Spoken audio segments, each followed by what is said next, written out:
Салам достор, байланышта Санчобек каналы. Бүгүн катталуучуларыбыздын суранычы менен болгон окуядан алынган 2020-жылы чыккан Кылым катети жалган аттуу тасманы көрөбүз. Андыктан сиздер алдыңкы мүнөттөр өтө бир мыкты өтүшүнө толук ишенип, аягына чейин көрүүгө даяр болуп калсаңыздар, кирише берели.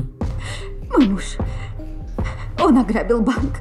2005-жылдын кышкы айлары. Бул сүрөт тартып жаткан адамдын аты Фернандо Араухо. Ал өзүнүн тарткан сүрөтүнө карап өзү суктанып, андан соң дзюдо боюнча машыктыруучулук менен алек болуп, кол астындагыларды машыктыргандан кийин жамгыр жааганына карабай үйүн көздөй жөө бара жаткан. Ал бир жерден токтой калып эле чылымын күйгүзүп чеге баштаса, жанынан өтүп бара жаткан унак каарманыбызга суусун чачыратып, чылымы дагы өчүп калды окшойт. Анда Фернандо бүчөгүн ыргыткан кезде бүчөгү суу менен эле агып бара жатса, анын каяка агып барышы каарманыбызга аябай эле кызыктуу болду. Бул суулар атайын даярдалган жер астындагы түтүкчөлөргө түшүп кетчү. Түтүкчөлөр болсо ал жердеги жайгашкан Рио деген банкка аябай эле жакын жайгашыптыр. Анда Фернандонун оюна бир нерсе келди бай тура ал дароо эле досторуна барып, аларга максатын толук айтпай эле ушундай жер астынан бир түтүкчө калса кандай болот? Дос тааныштары ага көнгүсү келбей, бул нерсеге көбүрөөк акча керек болот. Ошондуктан мен билген бир адам бар деп эле ошол тууралуу маалымат беришет. Биз мындан соң Мария Витетто деген адамды көрөбүз. Ал бир аялдын жанында олтуруп алып, аны менен келишим түзүп, аялдын акысы 2000 сом экенине карабай 2000 доллар алып келип алган экен. Анда Марио мен бул 2000 долларды кайра үйгө алып кетким келбей атат. Ошондуктан сизде туруп турсун, кийинки келгенде алып кетем деп эле жанагы аялга таштап коюп, кечинде элдин баары ал кеңседен кеткенден кийин кайрадан ошол эле кеңсеге жанагы киши өзү келип, акча таштаган кутучасынын ичиндеги белги менен эле сейфти таап алат. Көрсө бул Марионун башынан эле максаты ушундай болуп, көптөгөн жерде тоноп жүргөн экен.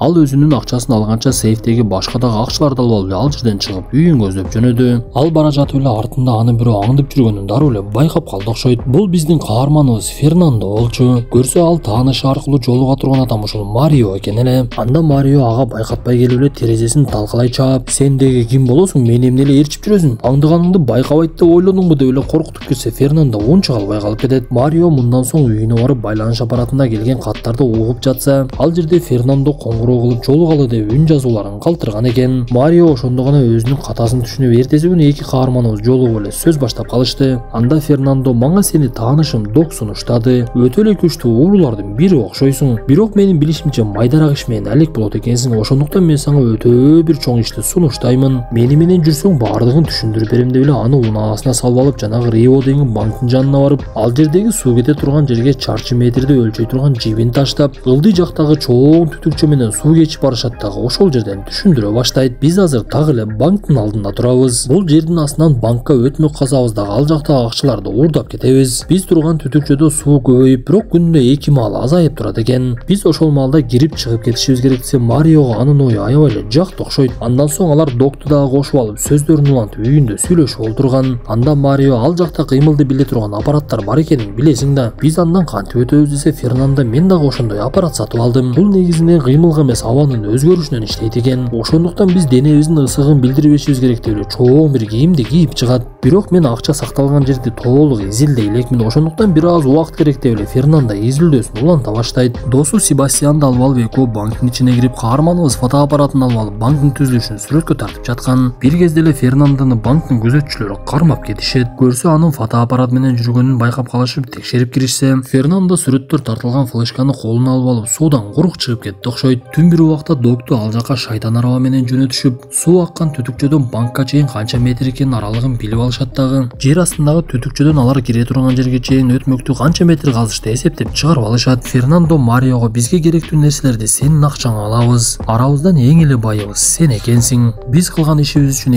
эч ким көп деле чыгаша тартыктай эмес. Биз банктан урдагандыгыбыз үчүн адамдардын акчасын банк өзү төлөп берет. Чыгаша болсо банк бир аз чыгаша болушу мүмкүн, бирок элдер эч кандай кыжалат болбойт да. Ошондуктан коркпой эле ишке кирише берели деп жанагы түтүкчөгө барышат дагы жерди каза башташты. Бирок ошондо гана 4 каарманыбыз аларга дагы адам керек экенин түшүнүп калып эле адамдарды чогулта башташат. Алар биринчи эле Хуан деген адамды алып өздөрүнө кошуп алып, экинчи Альберто деген адамды алса, Альберто жалгыз келбей өзүнүн аялын дагы ээрчитип келип алат. Бул нерсеге Марио жини келип, сенин негизи акыл эсиң жайындабы? Аялыңды эмне ээрчитип келип алдың десе, Альберто актанып, аялым эч кимге айтпайт, мен ага толугу менен ишенем десе, Фернандо макулдугун берип койду. Ошентип алар казуусун улантып жатып эле бир күнү жанагы казып жаткан жериндеги топурактар түшүп кетет. Анда аппараттарынын бири сынып калса, Марионун жини келип, менин акчам кайра эле кетип жатат. Балким ишибиз оңунан чыкпай калаттыр. Бул нерсени токтотолчу деп эле жини келип ал жерден кетип калып, каармандарыбыз эмне кылышын билбей эле Фернандо кечинде асманды карап бир кыз менен сүйлөшүп жатты. Анда кыз асмандагы жылдыздар жөнүндө сүйлөп жатса, Фернандонун оюна бир нерсе келип кетет. Сыягы анча-мынча кыздардын деле айткан акылын угуп коюш керек окшойт. Ал түз эле шашылып Марионун үйүнө чуркап барып, мага бир ой келди деп эле оюндагынын баарын айта баштады. Биз мурда ойлогондой банкты тоногону түнү кирбейбиз. Көп күндүз эле тономуш болуп киребиз дагы ал жерге келген тартип сактоочулар алысып жатканда, банктагы акчалардын баардыгын алабыз дагы буга чейин казып койгон жер астындагы өтмөк менен өтүп кетебиз. Ошондо алар бизди эч качан таба алышпайт десе, бунун ою Мариого да аябай жагып калат. Ошентип тоноо учурундагы ар ким өзүнүн милдетине даярданып, тоной турган күн келип ар кимиз ар кандай кийимдерди кийип алып эле жөнөй башташты. Себастьян жердин астындагы түтүкчө менен барса, төртөө унаа менен банктын жанына барып, анын ичине эч кандай тоскоолдуксуз киришет дагы бет каптарын тагып алып эле тоноо ишин баштап киришет. Бирөөсү тапанчасын алса, экинчиси мылтыгын алып адамдарды коркутуп жерге жаткызып, ал жердеги кассада турган адамдарга баштыкчаларды берет дагы акчаны салгыла деп эле коркута башташты.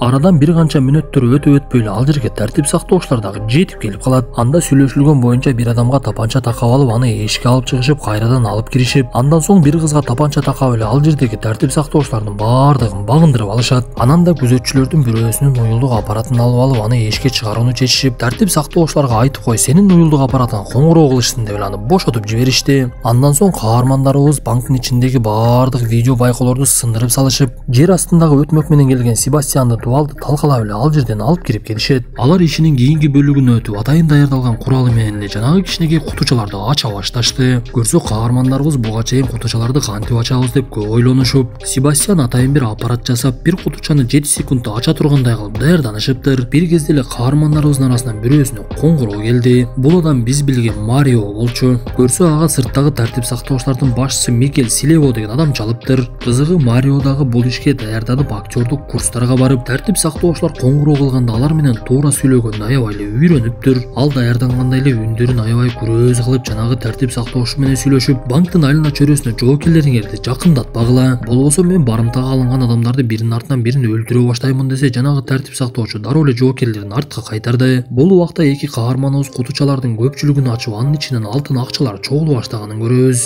Анда барымтага алынгандардын арасынан бирөөсү кайра эле ажатканага баргым келип жатат деп сурана бергендиктен, Марио Мигелге коңгуроо кылат дагы, силер барымтага алгандарды бошот деп жаттыңар эле, мына силерге бирөөсү деп жанагы адамды чыгарып жиберет.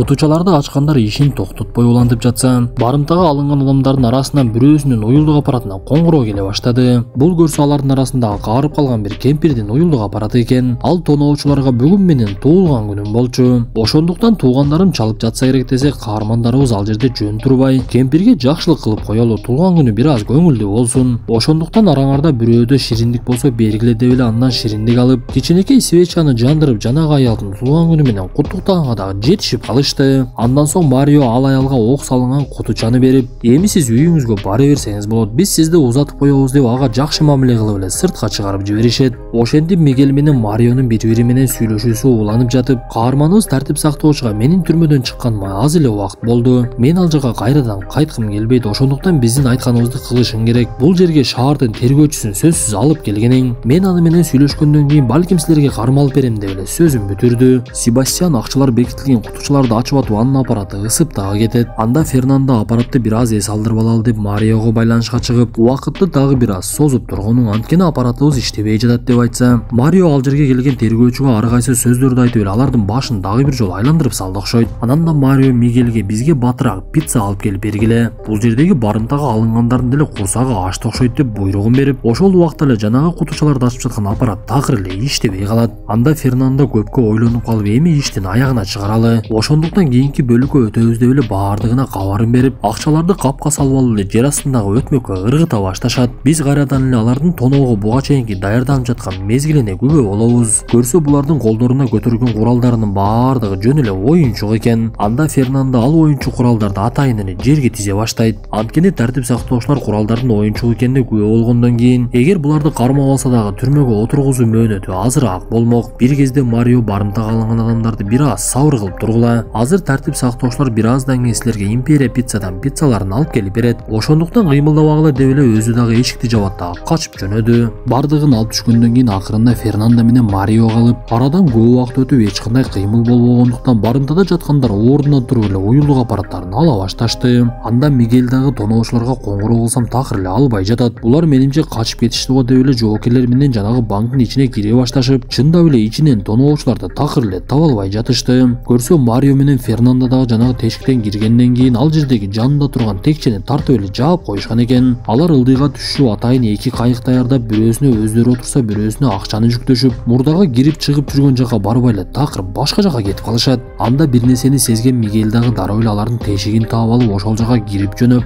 бул убакта каармандарыбыз бара турган жерине жетип эле шаты менен өйдө көтөрүлө баштайт. Көрсө жанагы суу түшө турган жерлердин бирине өздөрү мурда даярдаган унаасын коюп, анын астын тешип эле акчаны ошо менен алып чыгып кетүүнү көздөп коюшуптур. Анда канчалык аракет кылбасын Мигель каармандарыбыздын артынан такыр эле жете албай коюп, акчанын бардыгын унаага жүктөгөн каармандарыбыз ал жерден акырын эле жылган бойдон качып кетишти. Ошентип алар топтогон акчасынын бардыгын ачса, ичинде акчалар, алтындар жана көптөгөн кымбат баалуу нерселер бар экен. Алар акчалардын суу болгондорун кургатып бардыгын эсептешип өздөрү менен өздөрү бөлүшүп алышып, ар кимиси өзүнүн жыргалчылыгы менен ойноп күлүп эс алып жүрүшкөн. Жанагы бул ишке аялы менен катышкан Альберто аягы суюгураак неме экен эле. Ал күндөрдүн биринде ойношу менен жүргөнүн аялы көрүп калып ызы чуу салып, ачуусун кармай албай тартип сактоочуларга барып бардык нерсени төкпөй чачпай айтып берип салды. Ошентип каармандарыбыздын эркиндикте жашоосу көпкө деле уланган жок. Анткени Альбертону кармагандан кийин башкаларын дагы бат эле биринин артынан бирин кармап, каармандарыбыздын арасынан Фернандону акырында тоодо эс алып жүргөн жерден кармап кетишет. Эң кызыгы тоноочулардын арасындагы каарманыбыз Доктун өлүгүн дагы тирүүсүн дагы таба албай коюшуптур. Достор, ушуну менен бүгүнкү тасмабыз дагы аягына чыкты. Бул тасма болгон окуядан алынып, окуя болсо Аргентинада болгон. Эң кызыгы бул адамдар бөөнүкүн тоноп күнөө иш кылганы менен арасынан Фернандонун койгон максатынан кайтпаган өтө бир ойчул, акылдуу адам экени таң калдырды. Балким арасындагы Альберто ойношту кылбай жапжашнакай жүргөндө булар дагы өмүр бою табылбай табышмак бойдон калып кетмек беле. Анда достор, кийинки тасмадан көрүшкөнчө ден соолукту жакшы карап, бир ишти жасаардын алдында Фернандого окшоп жакшылап ойлонуп алып жасаңыздар.